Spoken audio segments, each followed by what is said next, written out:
when a 3-year-old child told a secret of a plane crash hidden for years. People first thought he was lying. The problem was, it was impossible for the little boy to know some intimate details by normal means. On March 8, 1962, a passenger plane belonging to Turkish Airlines crashed into the Taurus Mountains. It was announced that all 11 people on board lost their lives. The file was closed. But the real story began a few days later, because a baby born in Adana just 5 days after the crash would claim years later that he passed away on that plane. This event is not one of those ordinary paranormal stories circulating on the internet. It is a real file personally investigated by Dr. Ian Stevenson, one of the world's most controversial psychiatrists, with witness statements taken and academic records made. But first, let's clear something up. This story has been told with incorrect information on the internet for years. In some videos, the flight route is given incorrectly. In some, the age of the child is mixed up. Even the most critical details of the event are completely skipped. Everything I will tell in this video will be based on Stevenson's field notes, newspaper archives of the period, and witness statements. I will show where there is confirmed information and where question marks begin. Because this file does not need exaggeration, it is disturbing enough as it is. And the most chilling part of the job is this: most of the people in the story, people who actually lived. Some family members are still alive even today, but this was only the beginning. In the early 1960s, Adana was one of the most vibrant cities in Turkey. Years when television was not yet widespread, and people flocked to casinos at night. And at that time, there was a name everyone in the city knew: Ahmet Delibalta. A young operator born in 1936, his casino named Havuz was known as one of the most popular venues of the period. Ahmet was known not only in the business world, but also in social circles. However, his private life was more complicated than anyone could guess. He had 3 children with his official wife Miribon. At the same time, he had a religious marriage union with another woman named Fihim. And Fihim was pregnant while Ahmet was going to Istanbul. Ahmet knew this, but he would never see his unborn child. In March 1962, Ahmet Delibalta went to Istanbul because the soloist of his casino had quit her job and he had to find a new artist to replace her. He agreed with a young singer named Reincarnation, and the whole process was recorded. While this case is being told online, one incorrect photo keeps appearing over and over again. For years, the image of a completely different Yazilcam actress has been mistakenly shared as Reincarnation. In reality, Reincarnation was a real person whose name appeared in newspaper archives of that era as a stage performer. However, most of the images circulating online actually belong to different women. This detail may seem minor, but it shows how the story gradually changed as it spread from person to person over the years. Ahmet Delibalta and Reincarnation later traveled to Ankara because, according to official records, the flight departed not from Istanbul, but from Ankara Esenboga Airport. On the morning of March 8, 1962, the Fokker F-27 passenger plane with tail number TC Cop took off from Ankara to Adana. There were 8 passengers and 3 crew members on board. A total of 11 people. The captain pilot was Nejat Aksan. Where the conditions were bad, there were heavy clouds and harsh winds over the Taurus Mountains. As the pilots began to descend into Adana, they encountered cumulus clouds and tried to change the route. But a few minutes later, the plane crashed into the slope of Medetsiz mountain. According to the official statement, everyone on the plane had lost their lives. Newspapers announced the event in a short time. Turkey talked about this accident 4 days. The area where the wreckage was located was completely covered with snow and was extremely difficult to reach. Rescue teams arrived hours later. According to some claims, not everyone passed away at the moment of impact. Some passengers managed to get out of the wreckage but lost their lives due to the freezing cold. This was where the most controversial detail about Ahmet Delibalta's final journey emerged, because his body was found far from the others. This situation raised the possibility that Ahmet survived the accident, tried to walk for a while, and then passed away by freezing. However, this information never appeared in the newspapers. The details remained inside the files, until a 3-year-old child said, "I didn't lose my life by crashing there, I froze to departure on the snow." After the accident, families were called for identification, and a terrible mistake happened here. It turned out that the body buried under the assumption that it was Ahmet Delibalta actually belonged to another passenger. That passenger's name was Israel Siren. Ahmet's brother had identified the body from the clothes because he could not recognize it from the face, and the wrong body was buried. The real body of Ahmet Delibalta was found later. This event became a profound trauma. This painful event remained within the family and was kept as a secret known only to a very few people for years. Exactly 5 days after the accident, on March 13, 1962, a baby boy was born to another family in Adana. His name was Erkan. His father was Yusuf, and his mother was Latif Hanim. The Klik family had no close ties with the Delibalta family. They just lived in the same city. Nobody could predict the shocking things this little baby would tell in the future.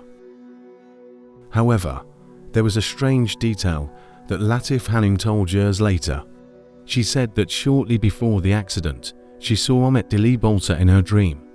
She did not know him personally, but she explained that she could clearly pick out his face. She did not care about this dream at that time. But in the following years, this memory would come back to her mind with what her son would say.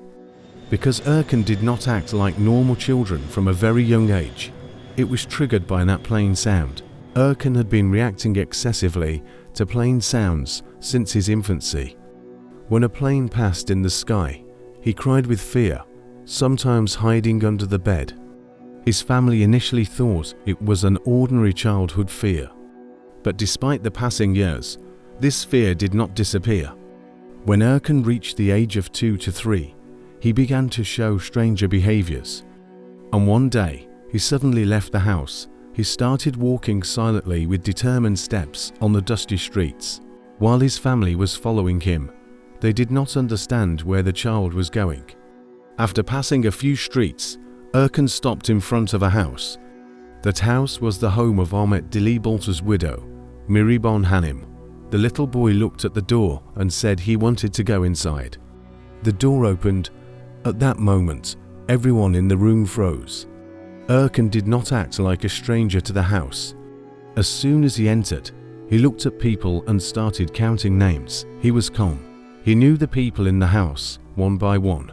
He correctly described Ahmet Delibalta's children, relatives, and mother-in-law. When different photographs were shown to Erkan, he correctly identified Mihriban Hanim and the children. Stevenson wrote that this detail was very difficult to explain by coincidence. Being able to recognize especially young children reduced the possibility of coincidence. But no one could yet predict how far this event would go in the following days. Erkan's visit to the Delibalta family was not a one-time thing. Once he found the way, he started going there constantly now. Sometimes he would leave the house without telling anyone, walk through the narrow streets, and go to Mihriban Hanim's house. In the evening, when the Klik family went out to look for the little boy, they usually found him at the Delibalta family's house. Latif Hanim was beginning to feel afraid. Her little son was being drawn toward a foreign family. He entered the house as if he had been living there for years, knew the location of some items, and took care of the children like an adult. The following detail was in Stevenson's field notes. The child's behavior seemed different from that of a child playing a game. The emotional bond was real. Mihriban Hanim's sister lived right across the street from the Klik family. And one day, the child quietly climbed up to the steep roof of the apartment building alone. When Delibalta's children came to their aunt, Erkan's behavior changed. The little boy would quietly go up to the roof of the apartment and watch the opposite building for a long time. When his family asked what he was doing, the answer he gave would be talked about in the neighborhood for a long time. "I am watching my wife and children." This sentence from a 4-year-old child frightened people. At that moment, no one could take their eyes off the child. Moreover, he repeated it. Erkan explained that there was a tooth mark on the strap of the watch he gave to Mithit. The event was not cared about at first, but later when Mithit was reached and the watch was checked, everyone experienced a short-term shock. The watch was found. The tooth mark was really there.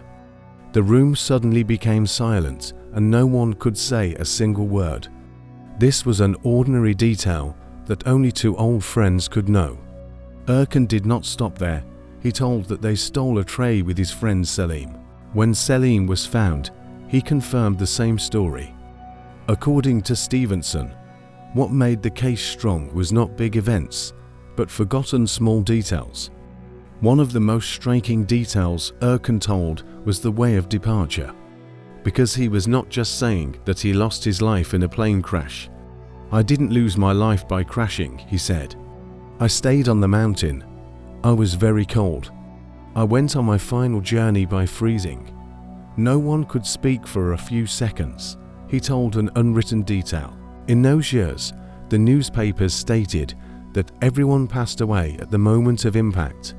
However, a few people who knew the investigation knew that some bodies were found in areas far from the wreckage. It was claimed that Ahmet Delibalta's body was also found among the rocks. Therefore, it was thought that he might have survived for a while after the accident. But this detail had not been disclosed to the public. Stevenson wrote that this detail was very difficult to explain by coincidence. One day Erkan began to speak of another event that the Delibalta family had kept secret for years. He said that the body buried, assuming it was Ahmet Delibalta, actually belonged to another passenger, Israel Siren. This information was a secret kept within the family and was not told outside. When Erkan expressed this, the faces of the people changed. Only the child was speaking in the room, and no one believed it was a coincidence. Family secrets were spilling one by one. After a while, Erkan made a new request. He wanted to see Ahmet Delibalta's second wife, Fihaim. This event was even more interesting than the others, because Fihaim was not someone everyone knew as much as Miribon Hanim. She was a woman living more in the background, residing in a different neighborhood. Latif Hanim did not want to go at first, but Erkan insisted 4 days. Finally, they set off together. His mother did not have a clear address. She only vaguely knew a doctor lived there. The doctor was not at home. Just as they were about to return, Erkan pulled his mother's hand and stood in front of another door. "It's here," he said. The door was knocked on, and the person who opened it was indeed Fihaim Hanim. Her little son had led them directly to the right door. Fihaim Hanim had heard these stories before, but did not believe any of them. She looked carefully at the little boy and decided to test him. Looking into his eyes, she asked, "Do you really know me?" Erkan answered without thinking, "You are Fihaim." The woman asked the second question, "So what am I to you?" The answer Erkan gave buried everyone in the room into a deep silence. "You are my wife." At that time, Fihaim had a little baby girl in her arms. After looking at the baby, Erkan said, "I don't know this child, but you were pregnant before I went to Istanbul. You had a lot of pain." The room suddenly became silent. Fihaim Hanim froze, not knowing what to do.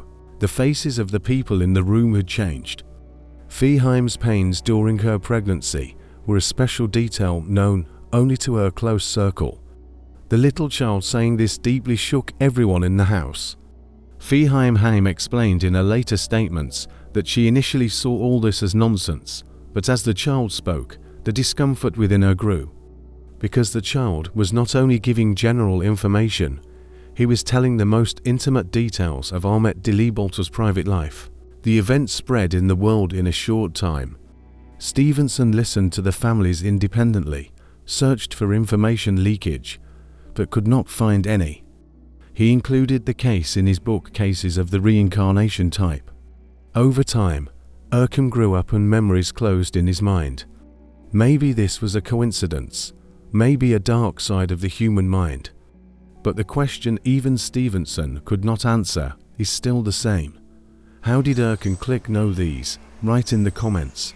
We continue.